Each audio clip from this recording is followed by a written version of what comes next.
స్వాగతం. రాహుల్ గాంధీ భారత్ జోడో న్యాయయాత్ర ప్రారంభమైంది. లైవ్ లో చూద్దాం. खारगे जी,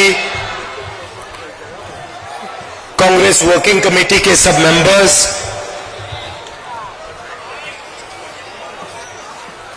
पीसीसी प्रेसिडेंट साहब, CLP leader, chief ministers, stage पे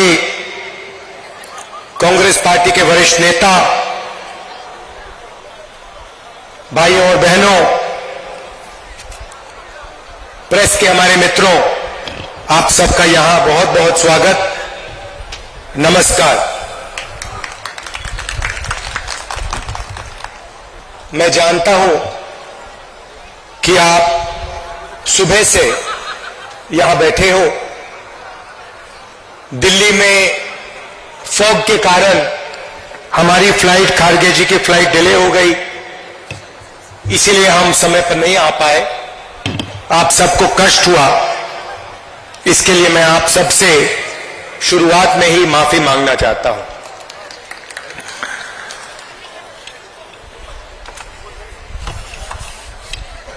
उनतीस जून को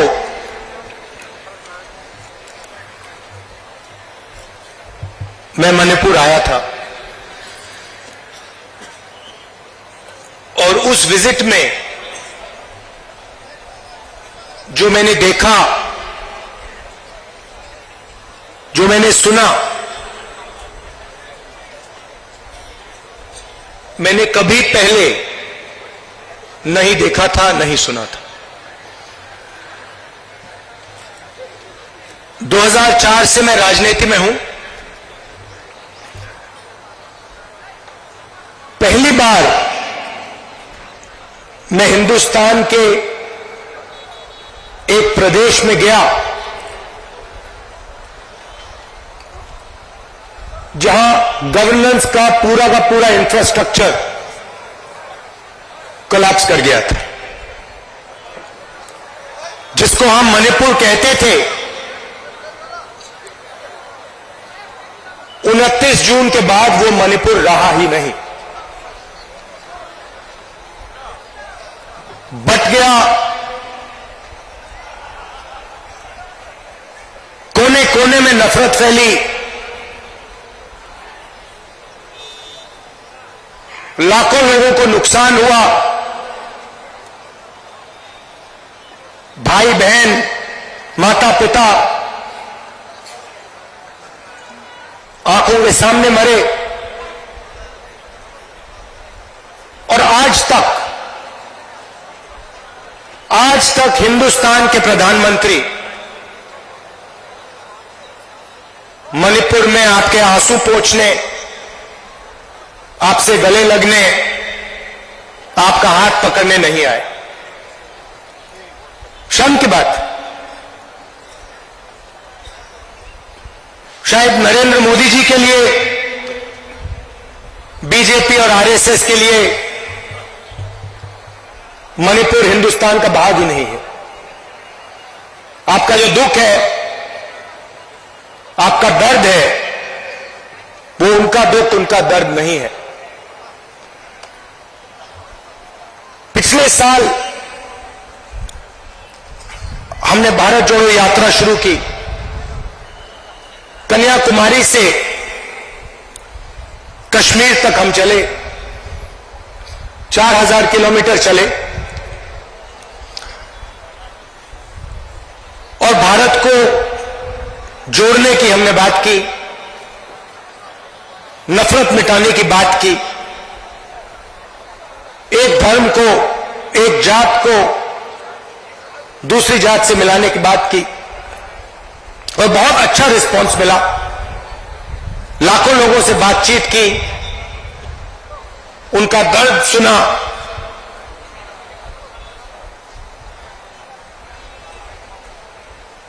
मुश्किल था मगर बहुत अच्छा लगा। लोगों ने कहा कि कन्याकुमारी से कश्मीर तक यात्रा की है, तो फिर ईस्ट से वेस्ट में यात्रा होनी चाहिए। चाहता था कि जैसे हमने पैदल यात्रा की कन्याकुमारी से कश्मीर, वैसे ही हम ईस्ट से वेस्ट पैदल यात्रा करें। मगर चुनाव का समय है और उसमें हमें थोड़ा ज्यादा समय लगता, इसलिए कांग्रेस पार्टी ने हमने निर्णय लिया कि ये बस यात्रा होगी, हाइब्रिड यात्रा होगी, बस यात्रा होगी, पैदल यात्रा होगी। सवाल उठा कि यात्रा शुरू कहां से होनी चाहिए। कोई लोग कह रहे थे कि वेस्ट में शुरू होनी चाहिए, कोई कह रहे थे ईस्ट में शुरू होनी चाहिए, और मैंने साफ कहा कि अगली भारत जोड़ो यात्रा सिर्फ मणिपुर से ही शुरू हो सकती है और कहीं से नहीं शुरू हो सकती।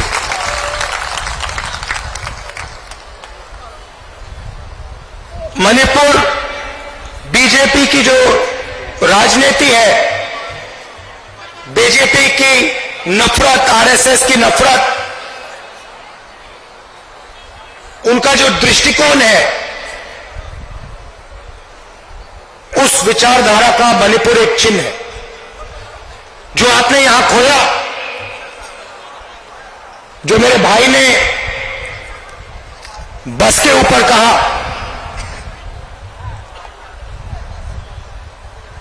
कि we have lost what is most precious to us, you have lost it because of the ideology of the BJP, because of the politics of the BJP, because of the hatred that the BJP and the RSS spread in their politics. I was listening to my brother when he was saying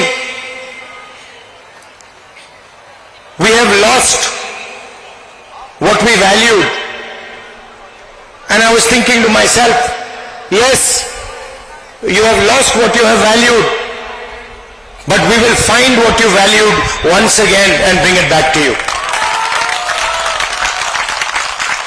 We understand, all of us on the stage understand the pain that the people of Manipur have been through. We understand the hurt, the loss, the sadness that you have been through. And we promise you, we commit to you that we will bring back what you valued. We will bring back the harmony, the peace, the affection that this state has always been known for. Question arises, why Nyaya Yatra? Because we are going through a period of great injustice in India. Social, economic, and political injustice. Injustice against the people of Manipur, the traditions of Manipur, but also injustice across the nation. Economically, monopolies are being built. Few people are getting access to all the wealth of the country. One or two businesses have their fingers in everything, and the large majority of businesses, small and medium businesses, are being destroyed. Huge level of unemployment, massive price rise is what the whole of India is facing. On the social side, the large mass of India's people the lower castes, Dalits, tribals, simply do not have a say in the governance system of the country. I have given example upon example of how the large mass of our people are excluded from the political system, from the governance system. So these are the issues that the Bharat Chodo Nyaya Yatra is going to raise. But this is less about us and more about you. Bharat जोड़ो यात्रा में हम सुबह शुरू करते थे, 6 बजे शुरू करते थे और 7 बजे रात तक हम चलते थे। हमारा भाषण 20-25 मिनट का होता था। शाम को हमारा एक भाषण होता था, मगर 7-8 घंटे हम आपकी बात सुनते थे, किसानों की, मजदूरों की, छोटे दुकानदारों की, महिलाओं की, युवाओं की। और यही इस यात्रा का लक्ष्य है। हम ज्यादा बोलना नहीं चाहते हैं, हम आपको अपनी मन की बात नहीं बताना चाहते हैं, हम आपकी मन की बात सुनना चाहते हैं, आपका दर्द समझना चाहते हैं और आपके साथ हिंदुस्तान का अगला जो विजन होगा, हिंसा का नहीं, नफरत का नहीं, मोनोपोलीज का नहीं, मगर हार्मोनियस, इक्विटेबल और भाईचारे का विजन हम आपके साथ मिलकर, आपकी आवाज सुनकर वो हम हिंदुस्तान के सामने रखने जा रहे हैं। एक बार फिर आप आए, दूर दूर से आए, शाम का समय है, आपको यहां बहुत समय रुकना पड़ा, इसके लिए मैं आपसे माफी मांगता हूं और आने वाले दिनों में आपके साथ मिलने का मौका मिलेगा, बातचीत करने का मौका मिलेगा, गले लगने का मौका मिलेगा भारत जोड़ो न्याय यात्रा में। तो मैं काफी खुशी से आपसे मिलने की तैयारी कर रहा हूं। बहुत बहुत धन्यवाद। नमस्कार। जय हिंद।